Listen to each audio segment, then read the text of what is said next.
¿Cómo no? Bueno, vamos a retomar el tema del cual hablábamos con Miguel Espeche. Ahora sí vamos a compartir un testimonio. Tiene que ver con esto, con la gente que le tiene miedo al médico o aquellas personas, según Miguel, que hay mucho parentesco, que frente a cualquier pequeño síntoma creen que tienen una enfermedad que puede ser leve o grave. Vemos la nota, después seguimos charlando. Hay muchas personas que evitan ir al médico, ¿por qué? Porque tienen la creencia que el médico algo les va a encontrar y eso que le va a encontrar va a ser algo que necesariamente, bueno, los va a llevar a la muerte o va a tener un desarrollo fatal. Entonces dicen, no, mejor no quiero pasar ni por un consultorio ni por un profesional. Hay personas que tienen fobia a los médicos también. En general, todos aquellos que están preocupados por la salud viven una vida muy limitada. Están siempre en alerta, están previniendo, están haciendo conductas de chequeo para reducir el riesgo y muchas veces esto lo trasladan a los grupos familiares. Porque, bueno, dice, mirá, yo hago todo para no enfermarme, pero ¿y si mi pareja me contagia de algo? Si mis hijos traen alguna enfermedad y me contagian. Entonces muchas veces se desarrolla también un trastorno obsesivo compulsivo. Tengo miedo a enfermarme de cáncer. Eso es puntualmente a lo que...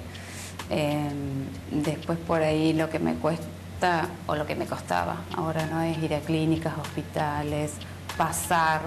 No podía pasar por una clínica, no podía pasar por un hospital. No poder ver un médico.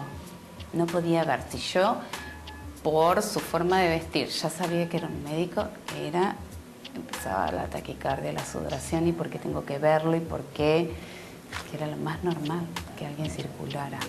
Digo, estas reacciones no son normales. Ya parecía que, bueno, y veía a los otros. Digo que, bueno, con tanta naturalidad sacaban un turno, se iban a hacer un estudio y para mí era la muerte, listo, ya está, no había otra opción. Entonces me daba cuenta que llegaba el momento de hacerme el estudio y no iba. Pasó un hecho puntual una vez donde yo me había hecho un estudio en Capital y me dijeron, bueno, si sale mal te llamamos por teléfono. Y yo veo un registro de una llamada de Capital en el identificador de llamadas y dije, me llamaron, tengo cáncer, me llamaron, tengo cáncer. Entonces la opción era volver a marcar ese número a ver quién me había llamado. Y en realidad había sido la promoción de una tarjeta de crédito. Bueno, dije, no, esto ya supera cualquier... Me daba cuenta de que eso no era normal. Siempre está, pero no está con la intensidad que estaba. Y ahí es la diferencia.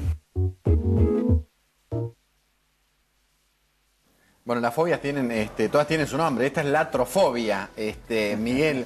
Ahora, qué interesante los testimonios que escuchábamos, ¿eh? Sí. Y tener en cuenta, ¿no? ¿Qué es lo que pasa por la cabeza de la gente? Lo que pasa es que en realidad como sociedad estamos muy bombardeados por los riesgos de la vida en general y en particular temas médicos, pero muy poco sobre el respecto de los recursos que tenemos frente a eso. En general, situaciones así se focaliza mucho en lo malo que puede anunciar un análisis médico y poco, hay un enorme desnivel en relación a los recursos de salud que uno tiene para confrontar esas posibilidades. Ahora, obviamente, en este contexto, bueno, hay casos como el que esta chica comenta que desborda la cuestión y no es poco frecuente. ¿Y sabes entre quiénes es muy habitual que pase esto? Entre los propios médicos. Mirá vos. Los propios médicos muchas veces tienen miedo de hacerse ellos los análisis. Y se supone que son ellos los que más saben y tienen clarísimo lo que puede avanzar o ayudar en la medicina preventiva, ¿no? La cura de futuras enfermedades. Lo que pasa es que es bueno darse cuenta que no somos máquinas y que las enfermedades, bueno, hablan del mal funcionamiento, en este caso, de la máquina corporal, pero el que lo recibe no es una máquina y hay temas muy profundos de la vida, de la muerte, del miedo y de la calidad humana de aquel que anuncia. Esto es muy interesante. Muchas veces, y se está trabajando en medicina, de hecho me han llamado a mí, que soy psicólogo, muchas veces los propios médicos, asociaciones médicas, para ver cómo mejorar la relación para humanizarla. Porque es distinto que te den un diagnóstico en un contexto más afectivo, más respetuoso, que una cosa mecánica que te dice, bueno, tenés tal cosa y queda como una cosa de una frialdad espeluznante que agrega dolor a la cuestión. Vos sabés que hay otra cosa, Miguel. Vos sabés que me parece que en algunos casos también hay miedo de decir que uno tiene miedo de ir al médico. Yo escuchaba recién por acá entre algunos compañeros que decían, yo no voy al médico en realidad porque no tengo tiempo, porque no sé. Pero me parece que eso esconde otra cosa en el fondo, ¿no? Yo te digo, a mí en algunos casos, no digo que siempre. Me transpiran las manos cuando voy al médico. Claro. Pero ¿sabés cuál es el momento que me pone nervioso? Cuando abren el sobre de los análisis. Bueno. Ahí, viste...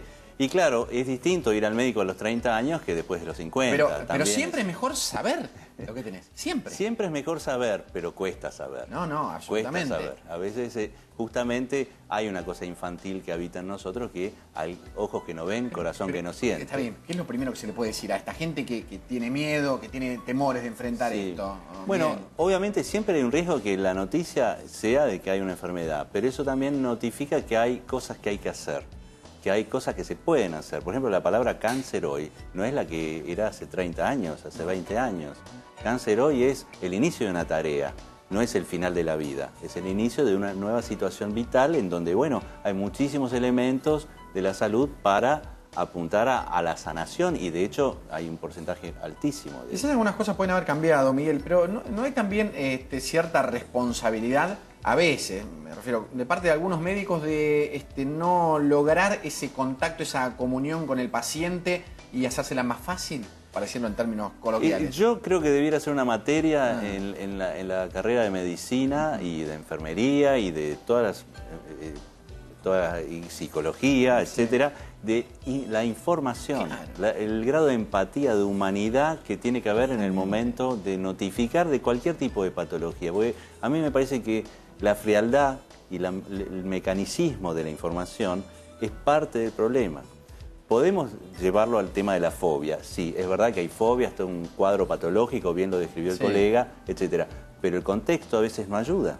No, pero además sabemos de los avances de la medicina, Miguel. Hace, qué sé yo, 100 años la gente vivía 40 y ahora la gente vive 70, 80. Entonces, esto es sobre todo gracias a los avances de la medicina. Desde luego, desde luego. Ahora hay que avanzar en el terreno de la empatía, de la comunicación. Vos fíjate que una noticia importantísima para un paciente, qué sé yo, por ahí está 15, 20 minutos como mucho con el médico. Ese médico vio un paciente antes y va a ver un paciente después. Claro. Pero eso es lo más importante que le está pasando en la vida. Es su mundo. Es su mundo. Absolutamente. El otro día un médico me decía que cuando uno es notificado de que tiene una enfermedad, pasa a ser extranjero. Pasa a otra nación. A otra nación. Porque uno entra en otro universo. Es absolutamente cierto. Y es como en algún sentido es como un exilio. Sí. Por eso es importante que no sea visto como extranjero, porque nos puede pasar a cualquiera, y la humanidad del médico, la humanidad del enfermero que está ahí, del laboratorista, hace que el otro no se sienta exiliado, y eso psicológicamente disminuye mucho el tema de la fobia a los diagnósticos y a la medicina, ¿no? Gracias por las explicaciones y los datos, Miguel. Bueno, gracias. Por tu tiempo.